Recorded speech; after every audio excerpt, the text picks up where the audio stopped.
Boa noite, amigos do Centro Espírita Ibirajara. Estamos mais uma noite reunidos para o estudo do Livro dos Espíritos. Hoje nós vamos falar um pouco sobre a introdução ao estudo do Livro dos Espíritos, o item 1. E como traz essa figura, estamos reiniciando o estudo do livro, então eu estou trazendo um novo início. É importante lembrar que esse estudo do Livro dos Espíritos é realizado todas as sextas-feiras, às 19h30, desde o ano de 2003, quando esse estudo foi implantado na casa, por iniciativa da vice-presidente na ocasião, a dona Neuza Peluso, conhecida carinhosamente como Tia Neuza.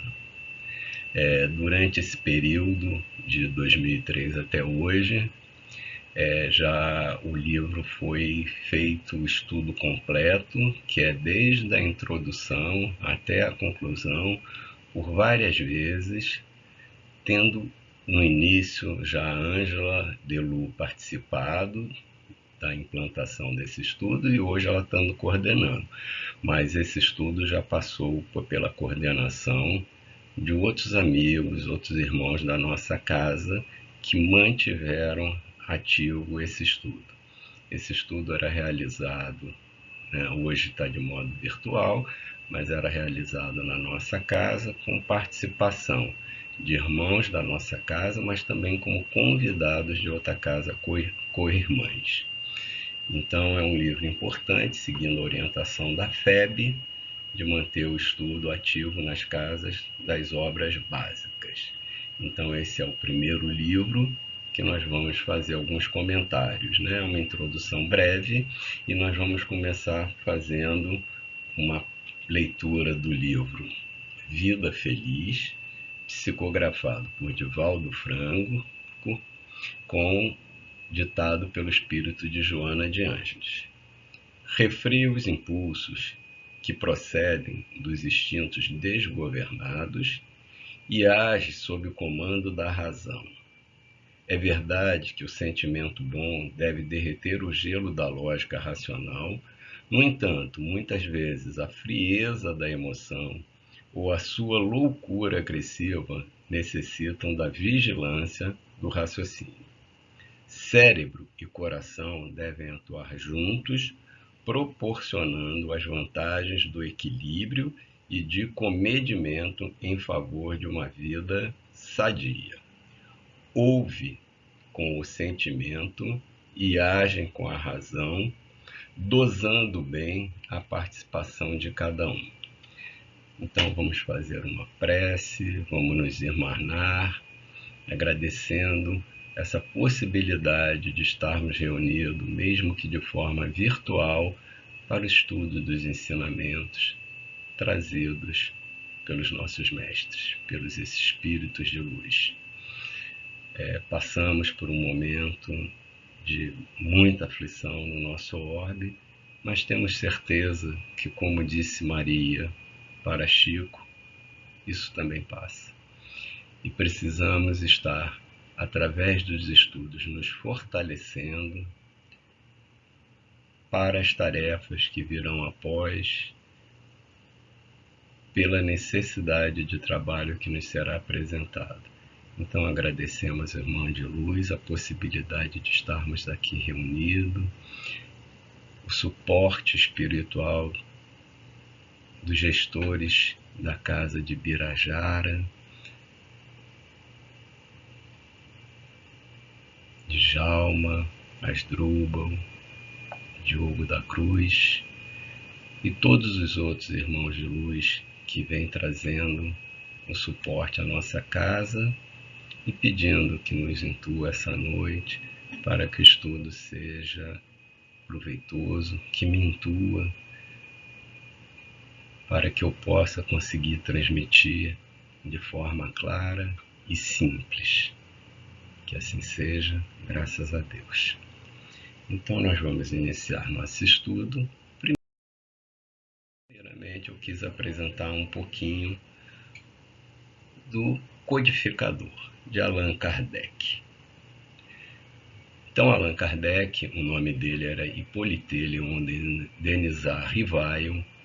Ele nasceu na França, em Lyon, a 3 de outubro de 1804. Era numa família lionesa de nobres e dignas tradições.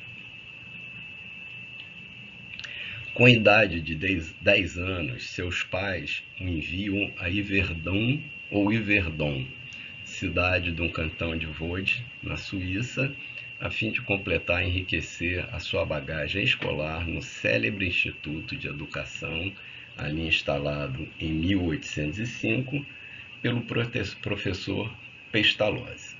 Então, fazer alguns comentários, né, pequenos, né?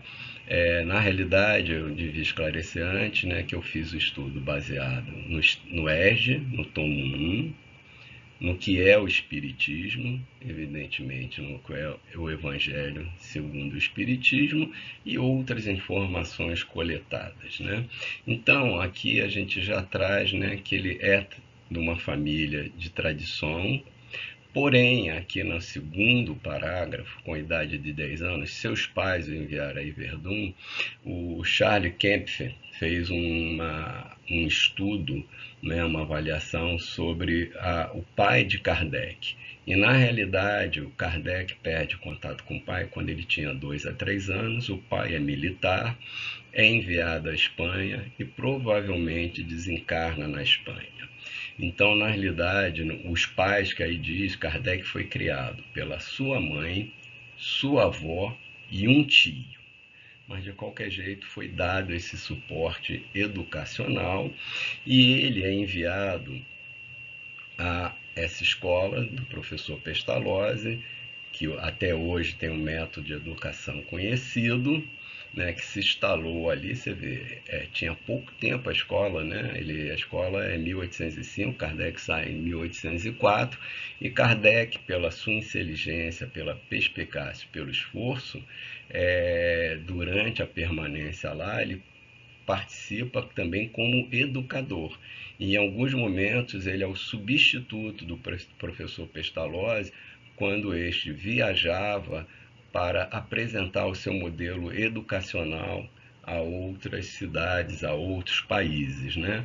Kardec, então, tem uma formação também no domínio, né, do alemão, né? Quando ele volta a Paris, ele também trabalhou como tradução, porque ele falava correntemente também o alemão. Então, trazer um pouquinho o contexto que vai trazendo a evolução do nosso estudo para chegar ao aflorar, né, quando os mentores espirituais, os espíritos de luz, apresentam a doutrina espírita. Então a gente sempre começa, né, a lembrar que na Idade Média era a Idade das Trevas.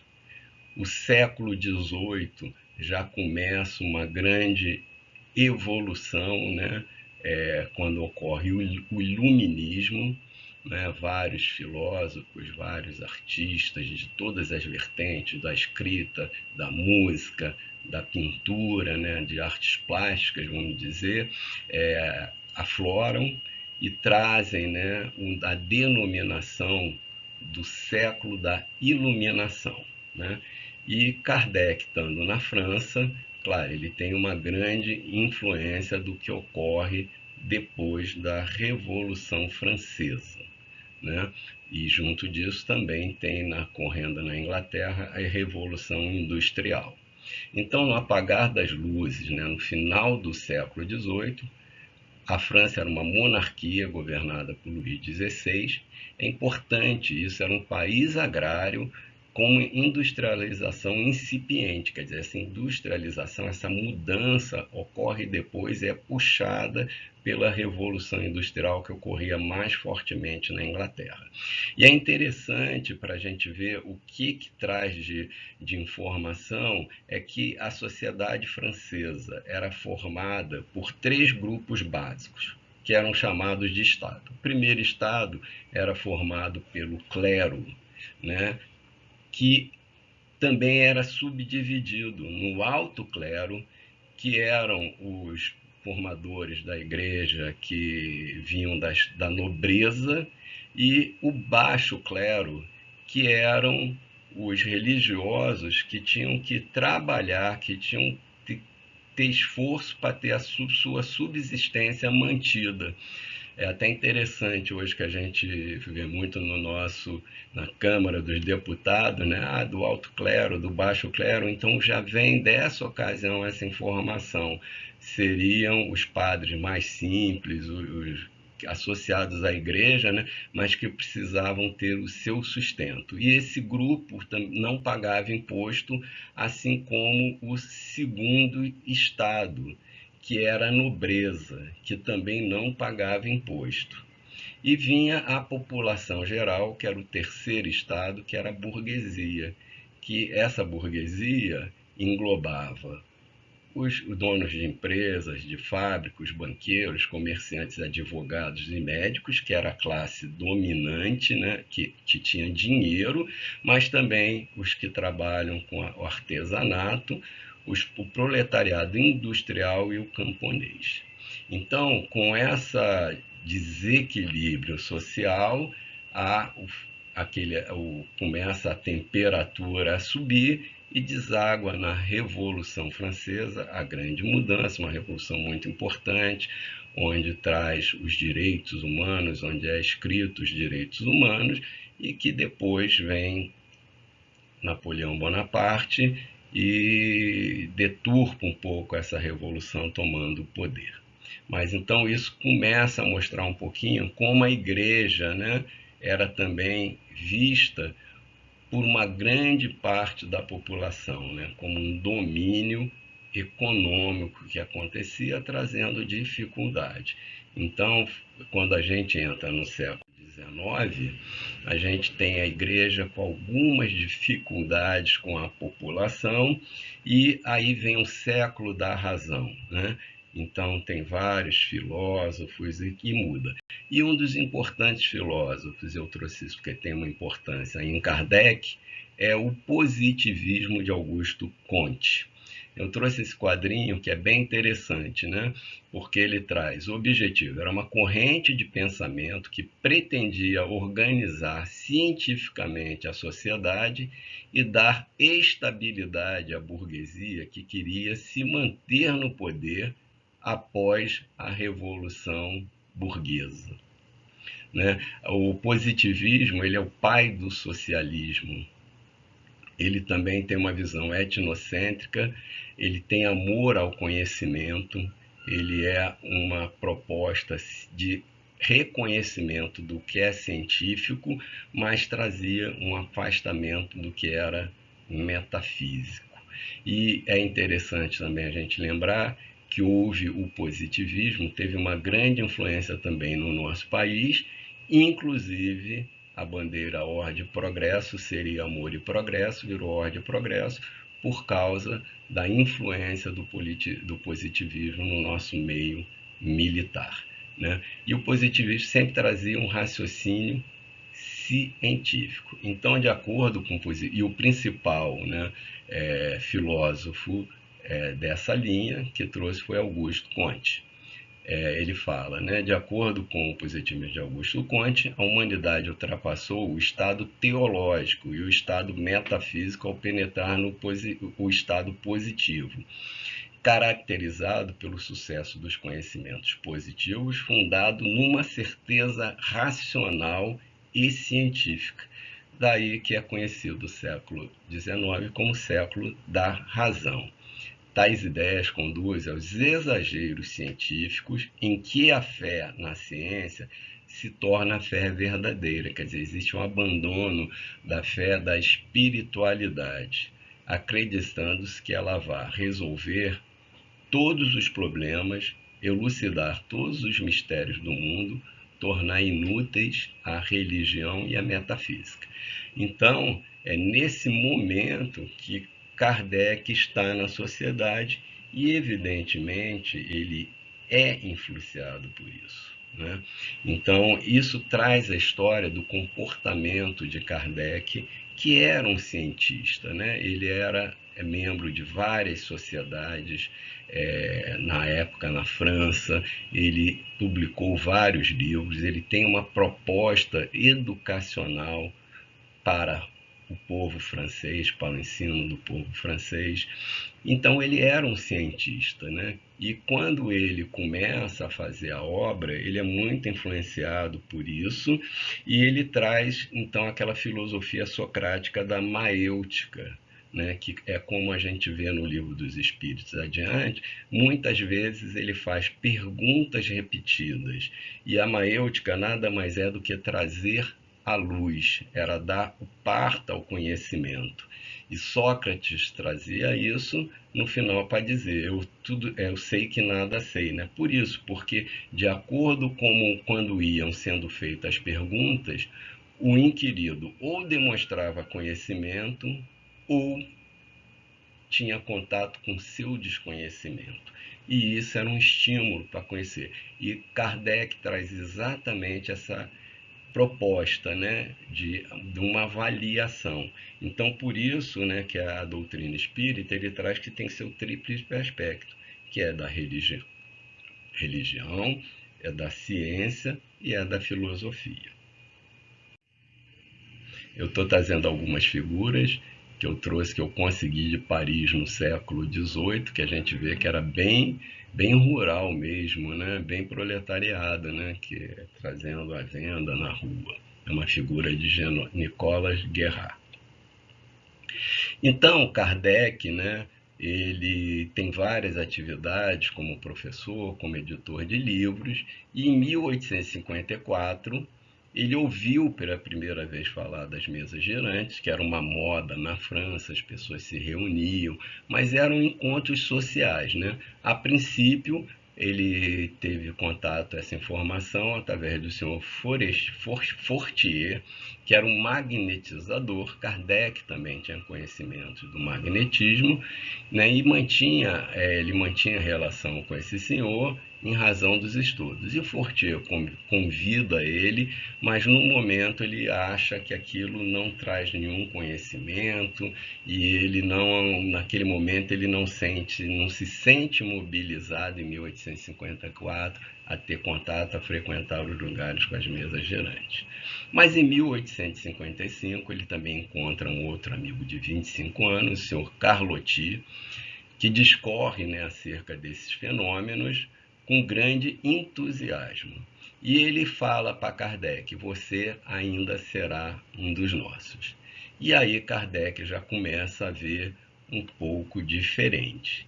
E ele é levado, então, a uma reunião mediúnica e começa a ter esse contato e avaliar que aquela manifestação deveria ter uma causa inteligente. E ele já tinha, né, previamente, né, no mundo espiritual, essa tarefa de desenvolver, né, de codificar a nossa doutrina. E ele, naquele momento, vai aflorando esse reconhecimento dessa necessidade, e ele aceita começar a ver a doutrina espírita a codificar.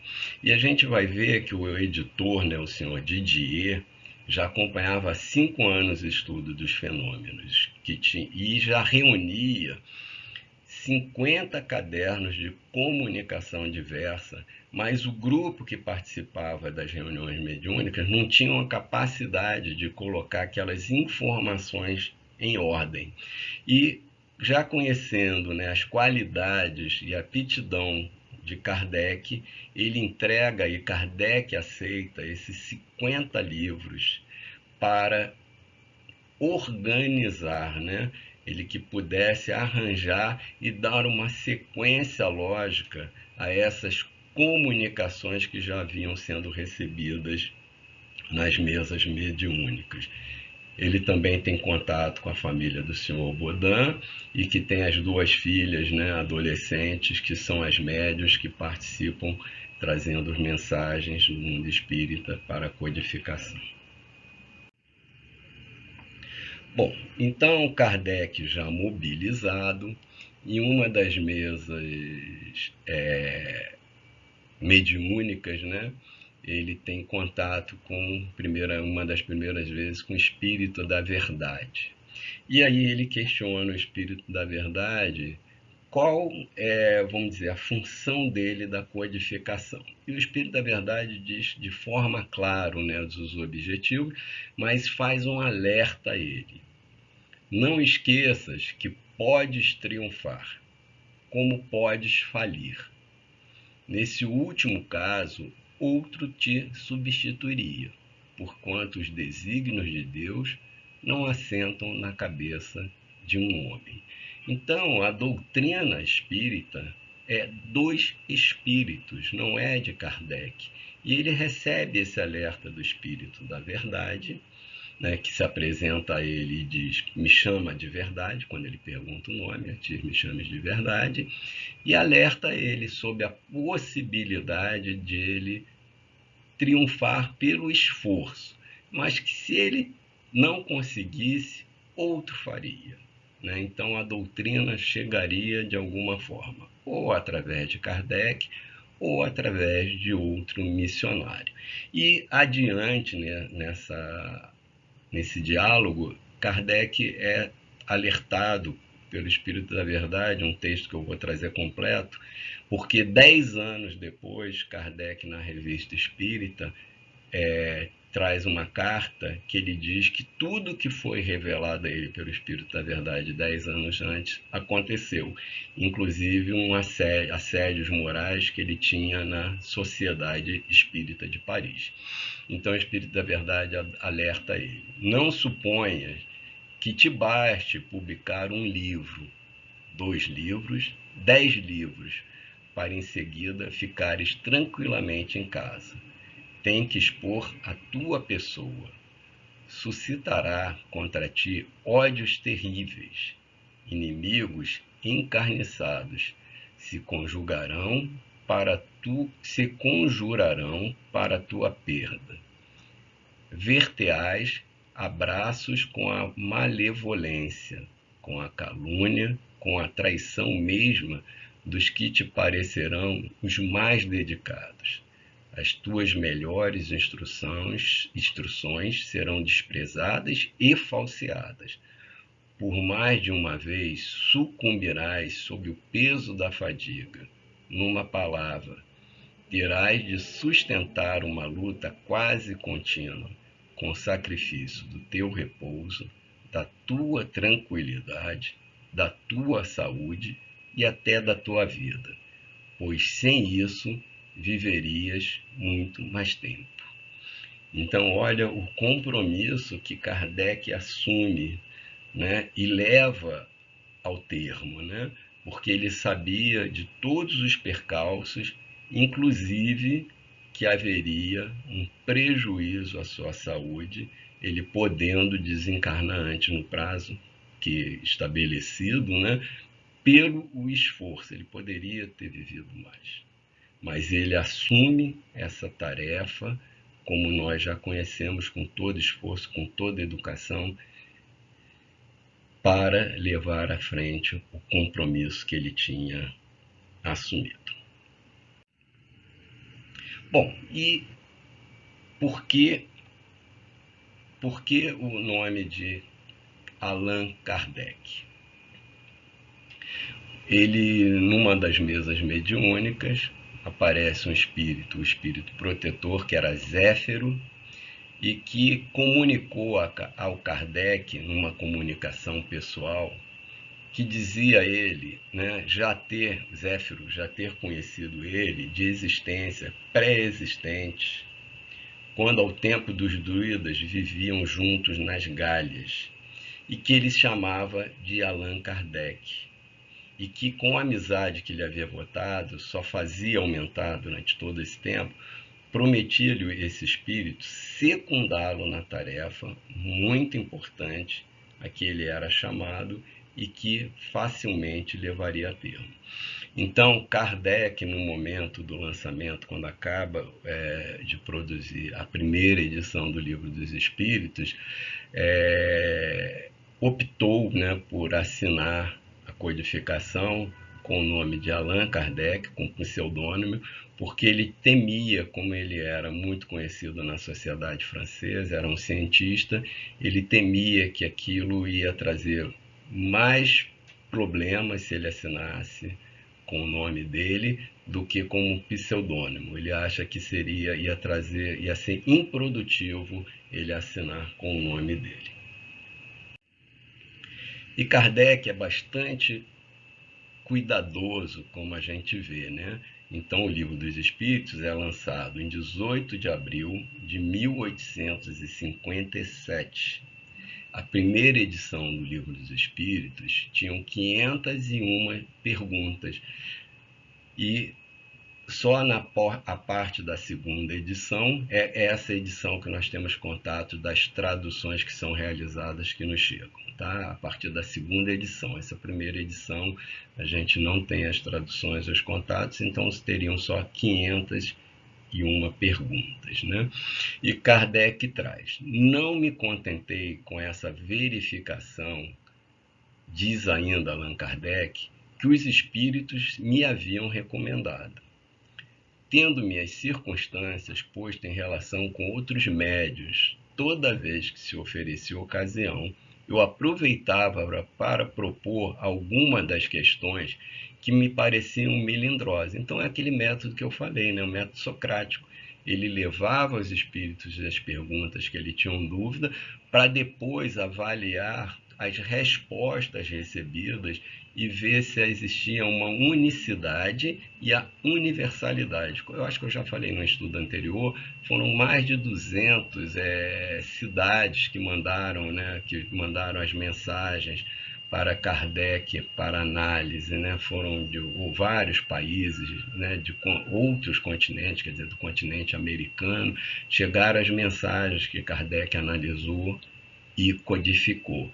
E ele via se existia a relação real entre as perguntas e as respostas, com todo o cuidado. E ele fala, mesmo assim, ele trazia, toda vez que ele tinha a chance, ele fazia perguntas, questões que pareciam a ele mais melindrosas. Foi assim que mais de 10 médios prestaram seu concurso a esse trabalho.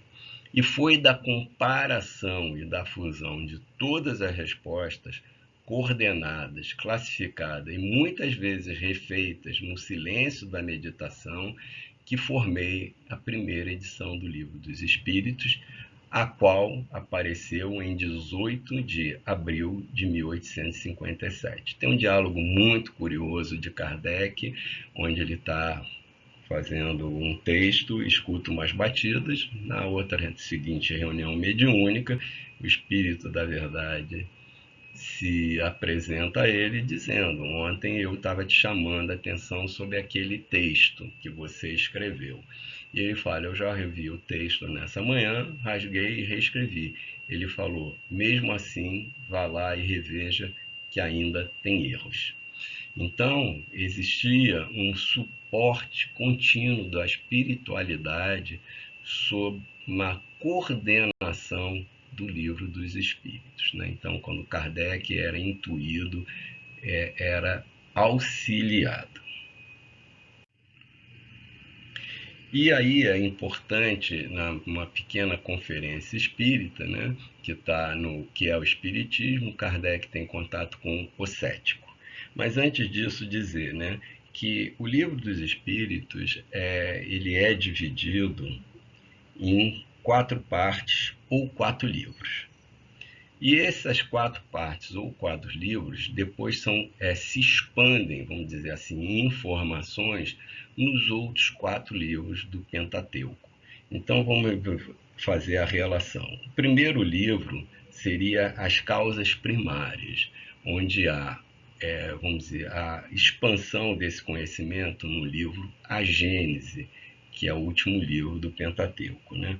O mundo espírita ou dos espíritos, que é o segundo livro publicado, né? Que é o livro dos médiuns.